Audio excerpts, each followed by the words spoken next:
this ASMR video. In today's video, I'll be continuing to look through my WWF Merlin sticker album from 1993. I'll just show you the front cover again. So Bret Hart on the front. I've already done a video with the first half of the book, so this will be based on the second half. Please check that video out if you're interested. I will just flick through quickly though, just a very quick recap of the pages that we've covered so far.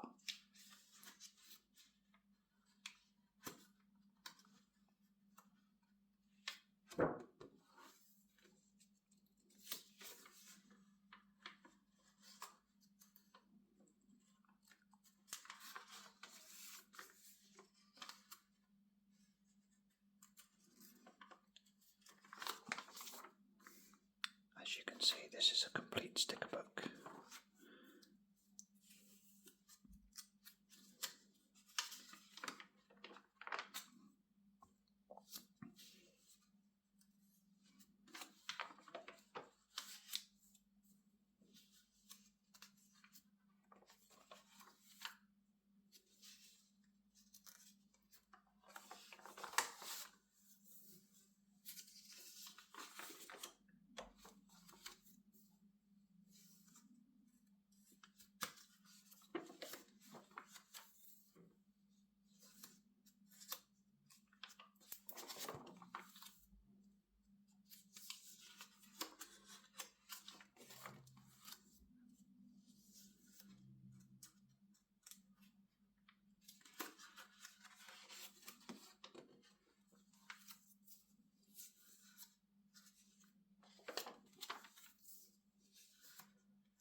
So here we are, halfway through the book. Covered Crush in the last video I did. So let's continue and see what awaits us in the second half of the book.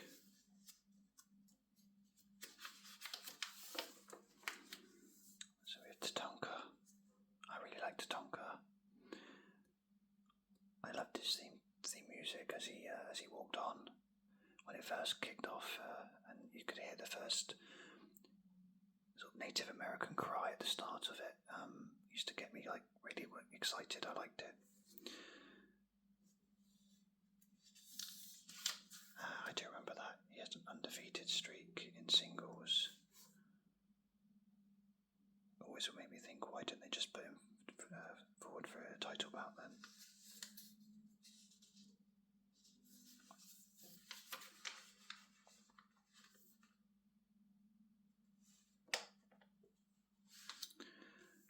Man. I've got vague memories of him, but I don't remember him being particularly good.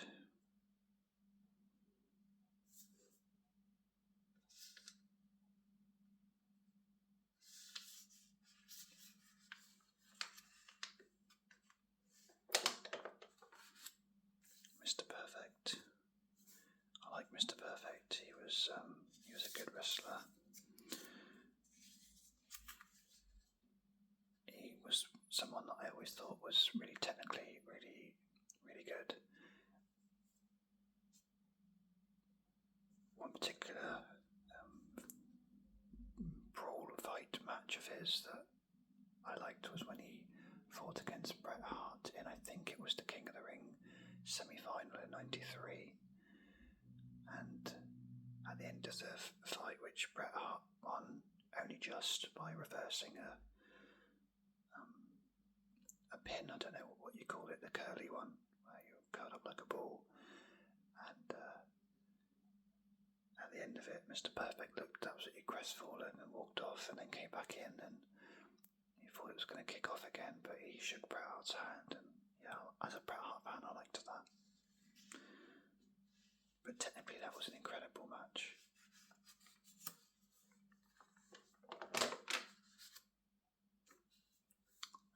Narcissist Lex Luger. Of course, went on to change to be like the all-American hero Lex Luger when he lifted Yokozuna, and then suddenly overnight became a good guy with his American flags and outfits and everything. I do remember something about him, which I'm not sure this is a false memory or not, but he had almost like a disc, metal disc in one of his arms, and he used that as a sneaky move. It doesn't actually say that in here, but I'm sure that's not a false memory.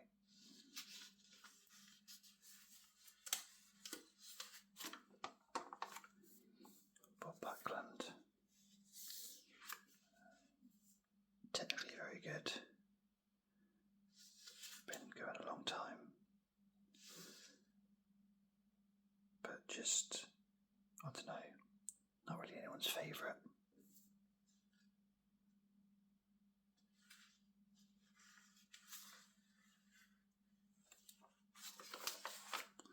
The model Rick Martel, vaguely remember him.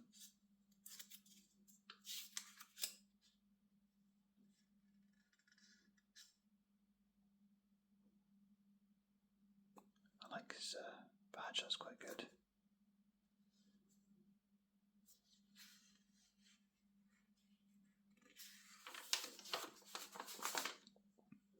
We got Virgil and Giant Gonzalez. I had a figure of Virgil as a kid, even though I didn't remember who he was, didn't really know him. But Giant Gonzalez was someone I remember fought against Undertaker. I remember seeing him for the first time. He was, absolutely huge. 8 foot apparently. I'm not quite sure that's true, but he's certainly big.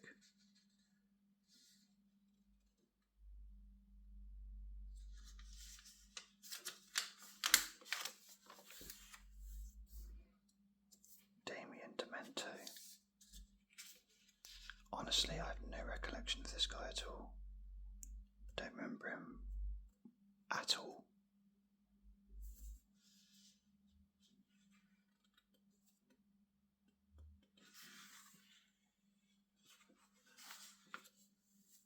They're drinkers. And Afa, not sure. I remember these guys and I wasn't a big fan of them. I think they were the bad guys. Didn't really like them.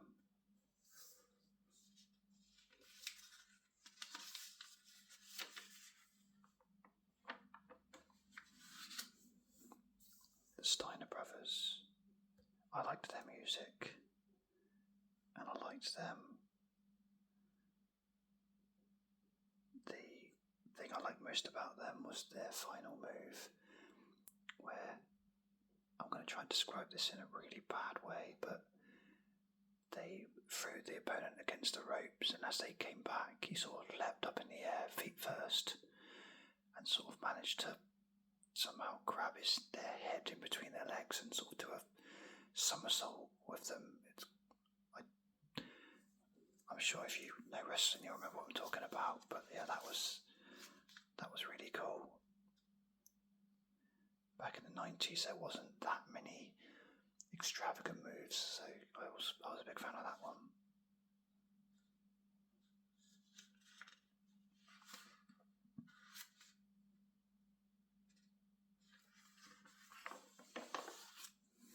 Money Inc. I quite like that theme tune actually. Ted DiBiase. Yeah, I liked them. I never wanted him to win, but I don't know. There's something about him that's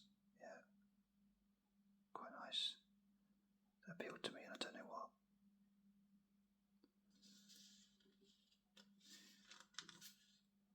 It's funny, as a child, I looked at these wrestlers, and there's certain ones I thought were quite sort of almost relatively skinny compared to others.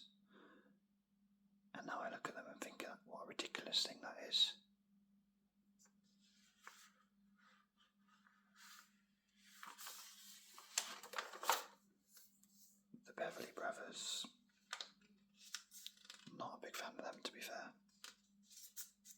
wasn't that keen on them.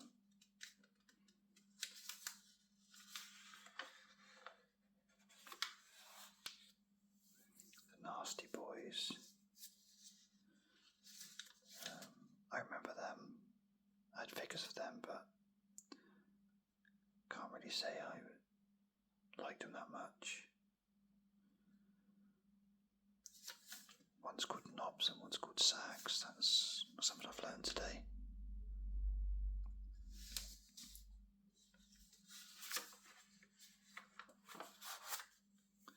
High Energy. Got Coco and Owen. Of course, Owen Hart. Rest in peace. Really liked Owen Hart when he became, must have been shortly after this, a solo wrestler. But that's quite a 90s. I mean, if ever there's an outfit to sum the 90s, that is it.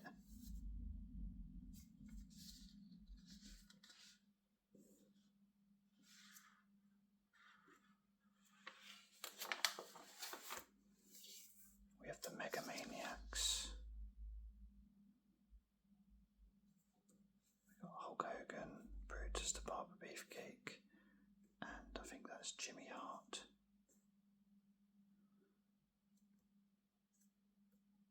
I liked Hulk Hogan, as most kids did. I'm amazed he's only been given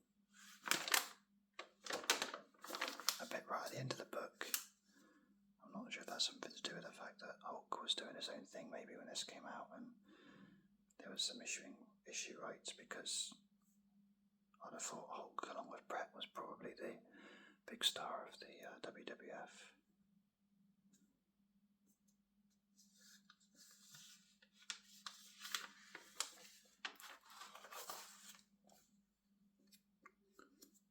And we got Jimmy, Mouth of the South Heart, there he is. So that's all the stickers. We have a order form here that you can send off with the sticker numbers you need to complete it. You can order up to 40. So at the moment in here, these were 22p for a pack of 6. Wow. I think when I last did a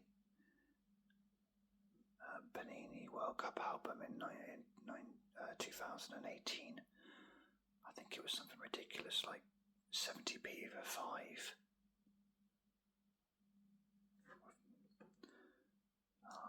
Those were the days, 22p for 6 or 6p for your ones you need, your swaps.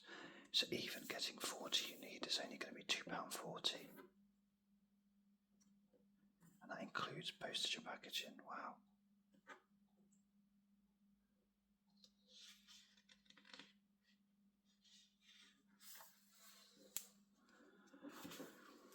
So there's the book. I hope you've enjoyed looking through it, reminiscing. This for me was the golden age of wrestling. I've tried watching it back since with my son a few years back, trying to get him into it, and he did like it, but it doesn't quite hold the same charm as what it did to my 8-year-old eyes. But looking through the book has been really fun. So I hope you've enjoyed it, and I will look forward to seeing you on the next video. Thank you.